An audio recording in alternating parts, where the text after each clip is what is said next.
കായിക വകുപ്പിന്റെ നേതൃത്വത്തിലുള്ള ലഹരിവിരുദ്ധ സന്ദേശയാത്രയ്ക്ക് കണ്ണൂരിൽ ഉജ്ജ്വല വരവേൽപ്പ്. കണ്ണൂർ നഗരത്തിൽ നടന്ന വാക്കത്തോൺ ജനപങ്കാളിത്തം കൊണ്ട് ശ്രദ്ധേയമായി. സമാപന സമ്മേളനത്തിൽ ലഹരിവിരുദ്ധ കലാപ്രകടനങ്ങളും അരങ്ങേറി. കാസർഗോഡ് നിന്നും ആരംഭിച്ച ലഹരിവിരുദ്ധ സന്ദേശയാത്രയ്ക്ക് കണ്ണൂരിലെ വിവിധ കേന്ദ്രങ്ങളിൽ സ്വീകരണം നൽകി.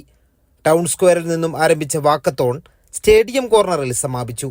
കായിക വകുപ്പ് മന്ത്രി വി അബ്ദുൾ റഹ്മാൻ നേതൃത്വം നൽകിയ വാക്കത്തോണിൽ കലാകായിക പ്രതിഭകളും പൊതുജനങ്ങളും അണിനിരന്നു. ലഹരിക്കെതിരെ ഒറ്റക്കെട്ടായ പോരാട്ടം അനിവാര്യമാണെന്ന് സമാപന സമ്മേളനം ഉദ്ഘാടനം ചെയ്തുകൊണ്ട് മുൻ ആരോഗ്യമന്ത്രി കെ ശൈലജ ടീച്ചർ MLA പറഞ്ഞു. ഇനി നമ്മൾ വൈകിക്കൂടാ എന്നുള്ളതാണ്. മന്ത്രി തന്നെ നേരിട്ടിറങ്ങി കാസർഗോഡ് മുതൽ തിരുവനന്തപുരം വരെ ഒരുപാട് തിരക്കുകൾ ഉള്ളപ്പോഴും ഈ ഒരു സന്ദേശത്തിൻ്റെ കൂടെ മിനിസ്റ്റർ തന്നെ സഞ്ചരിച്ചുകൊണ്ട് 14 ജില്ലകളിലും നാർക്കോട്ടിക് ഡ്രഗ്സിനെതിരായിട്ടുള്ള ഈ ക്യാമ്പയിന് നേതൃത്വം കൊടുത്തുകൊണ്ട് പോകുന്നത്.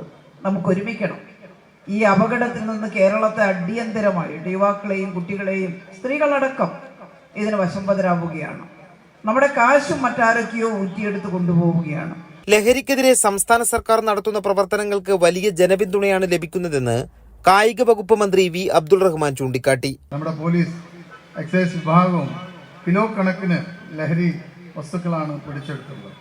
ഇതിനെ എതിർക്കുക എന്നുള്ളത് നമുക്ക് ഗവൺമെന്റോ അല്ലെങ്കിൽ ആരെങ്കിലും ഒറ്റയ്ക്ക് വിചാരിച്ചാൽ നടക്കുന്ന കാര്യമല്ല. V Sivadasan MP, Kannur mayor Muslim Madathil, KV Sumesh MLA, ജില്ലാ panchayat president KK Rathnakumari, vice president Binoy Kurian തുടങ്ങിയവർ പങ്കെടുത്തു. കൈരളി ന്യൂസ്, കണ്ണൂർ.